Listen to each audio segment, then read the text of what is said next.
Nous allons donc écouter la parole et l'enseignement. Nous sommes à l'enseignement numéro 23 pour aujourd'hui, concernant le sujet qui parle de celui qui ose dire qu'il est Dieu. Il a remplacé le bouc, le bélier et le taureau, qui étaient destinés pour l'expiation des péchés des enfants d'Israël, selon Lévitique 16. Dans Lévitique 16, nous voyons donc les béliers, les boucs et les taureaux pour l'expiation des péchés des enfants d'Israël, une fois chaque année. Et c'est ce schéma que nous allons vous enseigner en ce moment. En fait, j'ai déjà donné cet enseignement, mais je le rappelle aujourd'hui. Cette situation contredit directement la parole du Père Yahva, le Dieu d'Abraham, selon Deutéronome 4.2. Ne rajoutez rien et ne retranchez rien aux paroles. C'est dans Deutéronome 4.2 et aussi dans Deutéronome chapitre 13, à partir du verset 1, ou Deutéronome 12, 32. Nous allons donc lire maintenant Deutéronome 12, 32, car nous avons déjà vu autrefois le Deutéronome 4.2. Donc dans Deutéronome 12, 32, vous observerez et vous mettrez en pratique toutes les choses que je vous ordonne. Vous n'y ajouterez rien et vous n'en retrancherez rien. Voilà donc dans le Deutéronome 12, 32. Et dans Deutéronome 4.2, je vais répéter, Deutéronome 4.2, vous n'ajouterez rien à ce que je vous prescris et vous n'en retrancherez rien, mais vous observerez les commandements de Yahva, votre Dieu, tels que je vous les prescris.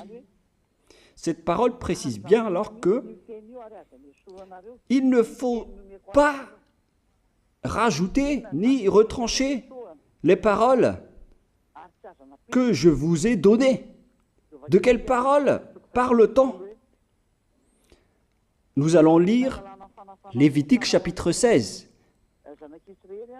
pour voir quelles sont les lois d'expiation des péchés pour les enfants d'Israël. Les voilà.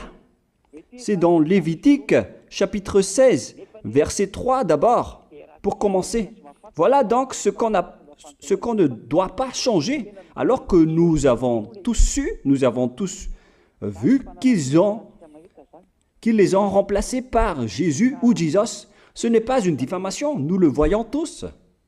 Alors que chacun réfléchisse, Lévitique chapitre 16, verset 3. Voici de quelle manière Aaron entrera dans le sanctuaire. Il prendra un jeune taureau pour le sacrifice d'expiation et un bélier pour l'holocauste. Voilà, nous le voyons tous clairement, cette parole. Il existe donc le fait d'apporter un jeune taureau pour le sacrifice d'expiation, ainsi qu'un bélier pour l'holocauste. Verset 5. Il recevra de l'assemblée des enfants d'Israël 2 boucs pour le sacrifice d'expiation et un bélier pour l'holocauste. C'est-à-dire, en même temps, il y a un sacrifice de taureau, de bélier et de bouc. Lévitique chapitre 16, toujours, mais dans le verset 34. Ce sera pour vous une loi perpétuelle. Voilà. Il se fera une fois chaque année l'expiation pour les enfants d'Israël à cause de leurs péchés. Nous sommes déjà au verset 34 pour information. Verset 34. Voilà. Ce sera pour vous une loi perpétuelle. Quelle est cette loi perpétuelle? C'est le fait de sacrifier les béliers, les boucs et les taureaux qui vont être tués pour sacrifice, pour l'expiation des péchés des enfants d'Israël. Selon le verset 34, ce sera pour vous une loi perpétuelle. Il se fera une fois chaque année l'expiation pour les enfants d'Israël à cause de leurs péchés. Il y a une partie de votre texte qui est cachée en bas. À cause de leurs péchés. Voilà.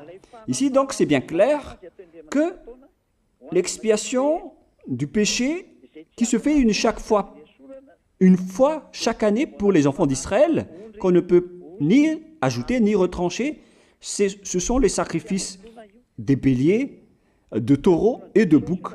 On ne peut pas changer cela. On ne peut pas les remplacer en Jésus ou en Jesus. C'est une loi perpétuelle. Donc, si vous observez les 10 commandements, vous devez apporter des sacrifices de taureaux, de béliers et de boucs si vous voulez être expié de vos péchés. Voilà le schéma. Alors que, en réalité, la situation pour les religieux étranges, on ne voit pas ce qu'il veut en venir, mais ils ont osé intégrer Jésus ou Jesus pour remplacer le bélier, le taureau ou le bouc. Et ce sont eux-mêmes qui le confirment jusqu'à aujourd'hui. Nous voyons tous donc ici que Jésus ou Jesus n'est qu'un imposteur, un hors-la-loi. Et les hors-la-loi sont des envoyés du diable. Le diable, il a commis le péché depuis le commencement. Ce sont des transgresseurs de la loi. Donc c'est prouvé ici que Jésus est un hors-la-loi. Nous allons lire la parole, poursuivre, dans 1 Jean, chapitre 3. 1 Jean, chapitre 3, à partir du verset 4. Quiconque pêche transgresse la loi, et le péché est la transgression de la loi. Voilà, c'est bien clair que c'est le péché qui est la transgression de la loi. Un pécheur, donc, c'est un transgresseur de la loi. Et un hors-la-loi, c'est un pécheur. C'est clair alors que Jésus ou Jesus, c'est un hors-la-loi, c'est un transgresseur de la loi. Nous avons tous vu ensemble qu'il a pris la place du bélier et il a siégé, il s'est installé dans ce système. C'est pourquoi toutes les églises observent les 10 commandements et ils servent Jésus ou Jesus. Voici l'enseignement. Alors, regardez bien à travers ce texte et cette écriture que je vous donne en ce moment. Et soyez conscients, ça suffit maintenant d'écouter ces faux dieux, c'est déjà trop. Tant pis pour vous si vous allez encore les écouter. Soyez conscients que ce schéma n'est plus correct. Beaucoup de gens me diffament à cause de ce que je fais en ce moment. Ils ne supportent pas la vérité. Mais ça dépend de chacun de vous. Et moi, je vous avertis, pour vous qui vont être baptisés et qui veulent être baptisés, mais qui entendent les diffamations et les critiques des autres, ne croyez pas en cela. Ce ne sont pas du tout vrai. La parole de Élia est directe. Ce ne sont que des mensonges. L'ôtement du péché, ce sont des personnes qui sont non-pécheurs qui peuvent le faire. Ce n'est pas logique de dire que les fidèles sont ôtés des péchés et le leader est un pécheur. Ce n'est pas du tout écrit dans la Sainte Écriture. Ce qui est écrit dans la Bible, c'est que le bon arbre donne de bons fruits et le mauvais arbre de mauvais fruits. Et le bon arbre ne donne jamais de mauvais fruits et le mauvais arbre ne donne jamais de bons fruits. Ce sont les bons arbres qui donnent des bons fruits et les mauvais arbres qui donnent des mauvais fruits. Et donc, si l'ambassadeur de Yahushua, Zedia Elia, a produit des personnes qui ne pêchent plus, alors il est bon, il est une bonne personne. Il n'a jamais fait aucun mal, même pas le moindre mal. Voilà donc la leçon pour vous, car dans le cadre de ce baptême qui va arriver, il y a beaucoup de diffamation et de critiques. Donc je vous conseille de ne pas écouter cela, car ce n'est pas du tout la vérité. Ils font ça juste pour diffamer et blâmer la bonté de Yahushua, alors ne les suivez pas. Donc là, on voit bien que ce n'est pas de la diffamation. Nous avons tous vu ensemble. Je vous ai donné la parole. On a tous écouté et vu ensemble. On a jugé ensemble. Est-ce que ce Jésus ou Jésus a fait la vérité? Est-ce qu'il a dit la vérité ou pas? Si nous avons vu le livre de Moshe, venant du Dieu d'Abraham, qui a dit « Ne rajoutez pas et ne retranchez pas à ma parole ». Nous avons vu alors que ils ont remplacé par ce Jésus ou Jésus les sacrifices d'expiation du péché, en disant après que c'est ce dernier qui ôte les péchés. Ce n'est pas du tout vrai. Celui qui peut ôter les péchés selon les 10 commandements, c'est le bélier, ou bien le taureau, ainsi que le bouc. Ce sont ces bêtes qui peuvent ôter les péchés. Quelle est alors la raison pour laquelle les religieux sont entrés dans ce mauvais schéma? Car c'est vraiment un schéma qui transgresse la loi. Car ils ont contré bêtement le livre du Lévitique chapitre 16. Ils l'ont contré bêtement, directement. Et après, ils ont remplacé par leur faux Dieu. Un faux Dieu car c'est directement un hors-la-loi. Il a contredit le Dieu d'Abraham. Nous voyons la preuve ici qu'il a contredit vraiment le Dieu d'Abraham, qu'on appelle par le nom de Yahweh et Yahushua son fils. Car ce Dieu d'Abraham, il a bien dit qu'il ne faut ni ajouter ni retrancher à ses paroles. Il faut les observer car ce sont les commandements de Yahweh, ton Dieu. Et ces lois qu'on ne doit pas rajouter ni retrancher veut dire qu'il ne faut pas toucher au Lévitique chapitre 16, car c'est ce livre qui ôte les péchés. Alors que nous voyons tous que personne ne le pratique plus. Si les 10 commandements, si les prêtres et les pasteurs pratiquent bien les 10 commandements, alors ils doivent faire le sacrifice de bélier et de taureau et de bouc pour l'expiation de leurs péchés. Alors que nous voyons tous que personne ne le fait plus. Alors qu'en même temps, ils observent les 10 commandements. C'est donc de la transgression de la loi. Et en plus, ils ont enlevé le Lévitique 16 en le remplaçant par Jésus ou Jésus. C'est-à-dire qu'ils ont contredit la parole du vrai Dieu, le Dieu d'Abraham. Et est-ce que vous allez encore oser contredire cette vérité? Est-ce que vous allez encore dire que vous êtes dans la vérité, que vous êtes dans la justice? Mais qu'est-ce que vous cherchez? Vous cherchez à prier et à servir le Dieu d'Abraham. Si vous voulez servir le Dieu d'Abraham, vous n'allez pas enlever le Lévitique 16, vous allez restaurer le Lévitique 16. Mais est-ce que vous allez encore oser le faire? Est-ce que vous pouvez encore le faire? La réponse, non. Vous ne pouvez plus le faire. Alors que il s'agit de l'expiation de vos péchés. Et dans ce cas-là, c'est obligatoire de le faire. J'ai expliqué l'essentiel jusque-là, et après je vais vous donner la raison pour laquelle ils ont fait cette grande folie en intégrant dans le Lévitique 16, à la place du Lévitique 16, leur faux Dieu. C'est vraiment de la transgression de la loi. Vous n'avez pas servi le Dieu d'Abraham. Il n'aurait pas dû faire ça jusqu'à la fin, car il a dit qu'il ne faut pas ajouter ni retrancher à ses paroles, alors que vous avez osé le contredire et les changer.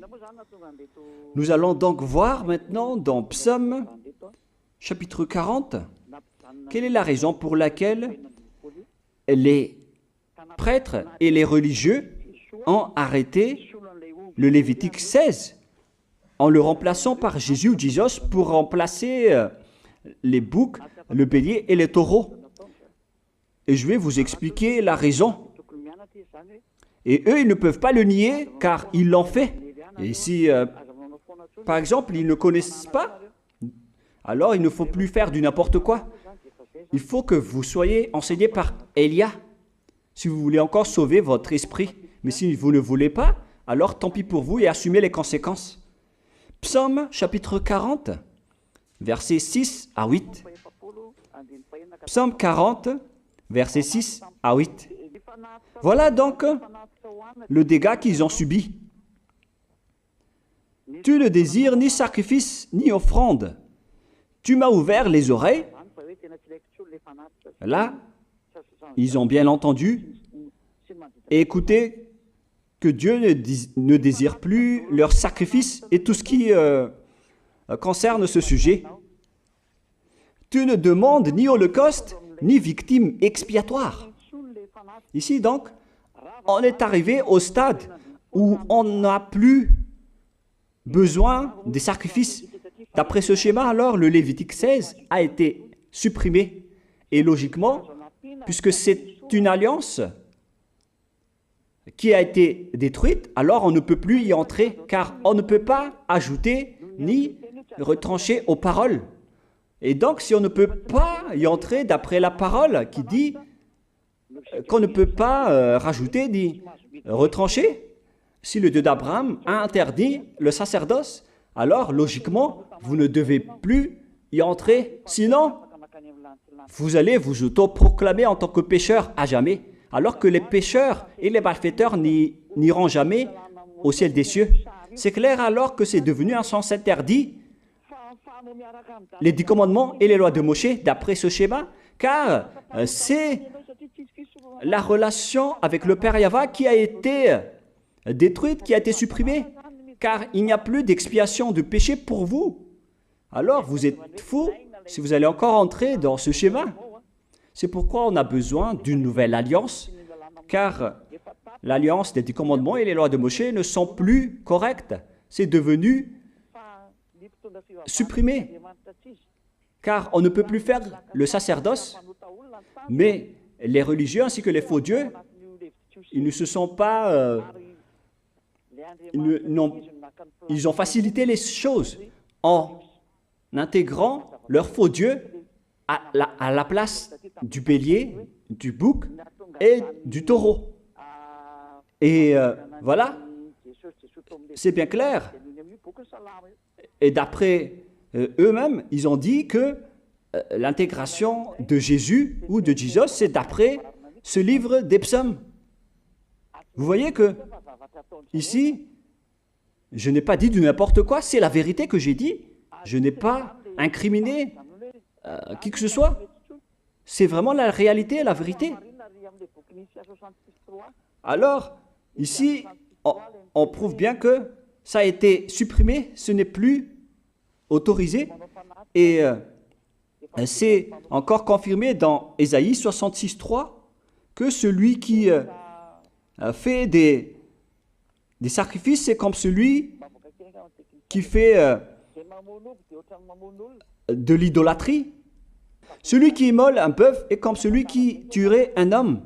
Celui qui sacrifie un agneau est comme celui qui romperait la nuque à un chien. C'est vraiment toute une histoire si vous allez faire cela. Celui qui présente une offrande est comme celui qui répandrait le sang d'un porc. Alors qu'à l'époque des 10 commandements, c'était carrément interdit. Celui qui brûle de l'encens est comme celui qui adorait des idoles. Ici donc, toutes les sortes de sacrifices ont été bloqués. C'est devenu interdit. C'est pourquoi le faux Dieu est entré dans Lévitique chapitre 16. Alors qu'ils n'ont pas du tout vu de leurs yeux qu'on ne peut pas ajouter ni retrancher aux paroles. Ils n'ont jamais vu et connu ces paroles. Il a fallu attendre l'arrivée de Élia pour vous montrer toute la vérité, pour vous montrer toutes les vraies paroles. Alors, il faut suivre Élia. Suivez Élia. Et c'est ce terme qui dit de suivre Élia que les gens ne supportent pas du tout. Mais qu'est-ce que je vais dire d'autre? Je vais vous dire de suivre qui? Alors que vous êtes tous pécheurs. Est-ce que vous allez suivre les pécheurs pour aller en enfer? Vaut mieux suivre Élia, car ceux qui l'ont suivi ne pêchent plus. C'est quoi le problème? Si c'est de la jalousie, alors vous n'êtes pas du tout sage. Mais si vous êtes sage, vous devrez être content en m'écoutant. Si vous cherchez ce Dieu d'Abraham, vous devez être très content en dansant à la maison en disant « Merci Élia, voilà ce que j'attendais ». Au lieu de dire des colères et de la haine, moi je vous donne de la parole de l'amour pour vous sauver. Alors sachez bien écouter. Et après, ils l'ont continué dans 40, verset 7 maintenant. Alors je dis, voici je viens avec le rouleau du livre écrit pour moi. Verset 8, je veux faire ta volonté, mon Dieu, et ta loi est au fond de mon cœur. Et eux, ils ont pris cette parole en disant que nous avons vu ce terme de rouleau du livre et directement, ils ont dit que on doit intégrer dans les 10 commandements le Fils du Très-Haut qui s'appelle Yahushua. Ils l'ont intégré dans les 10 commandements. Pour vous qui sont dans le mauvais sens, vous l'appelez Jésus. Vous avez intégré dans les 10 commandements votre Jésus, mais Yahushua n'entrera jamais là-dedans car c'est vraiment interdit, c'est un tabou. Le sens du rouleau du livre que Yahushua a parlé ici, c'est qu'on parle de son histoire dans le Sefer Torah juif. C'est-à-dire que le Sefer Torah juif a parlé de lui. Nous allons lire la parole à ce sujet. En parlant du rouleau du livre, ce n'est pas qu'il est entré dans le Lévitique 16. Non, c'est un tabou, c'est interdit. Mais il a parlé de son histoire en parlant du rouleau du livre. Nous allons lire la parole concernée à ce sujet. Selon Luc, chapitre 24, verset 44. Luc 24, 44. Puis il leur dit, « C'est là ce que je vous disais lorsque j'étais encore avec vous, qu'il fallait que s'accomplisse tout ce qui est écrit de moi dans la loi de Moïse, dans les prophètes et dans les psaumes. » Toutes les paroles qui parlent de lui dans la loi de Moïse, dans les prophètes et dans les psaumes. C'est ça qu'on parle ici. Mais il n'a jamais dit qu'il va remplacer le Lévitique 16. Au contraire, c'est un tabou, c'est un blasphème devant le Père Yahva, qui a déjà dit qu'il ne faut jamais ajouter ni retrancher ses paroles. Donc, les paroles qui parlent de lui, ce sont les paroles de la nouvelle alliance qu'il va instaurer, qu'il va exécuter. La raison pour laquelle il sera crucifié, c'est qu'il va instaurer la nouvelle alliance en versant son sang. Voilà de 1. Maintenant, nous allons lire le livre de Jean 5, 46. Jean 5, 46.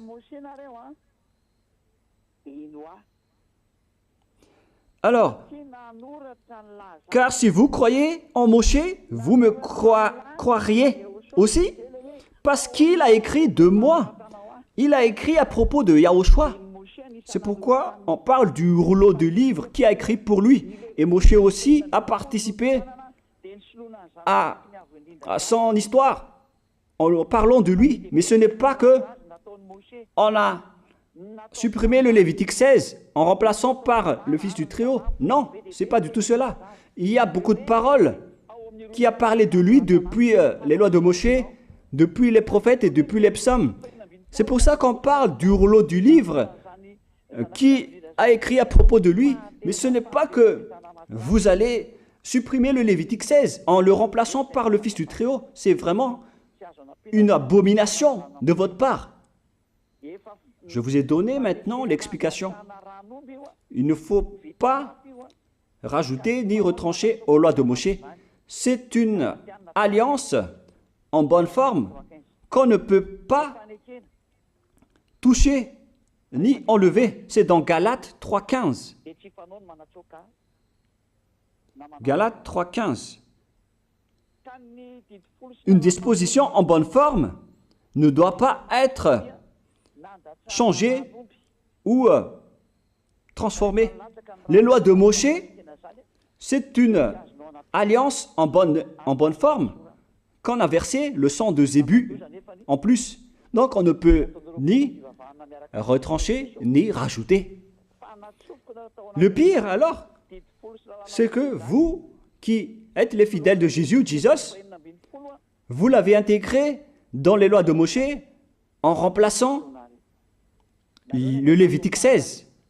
On parle de votre Jésus ou Jesus. Je vous pose la question, est-ce que vous oserez dire que vous n'êtes pas pécheur à ce sujet? Car c'est vraiment de la transgression de la loi de la part de votre faux Dieu.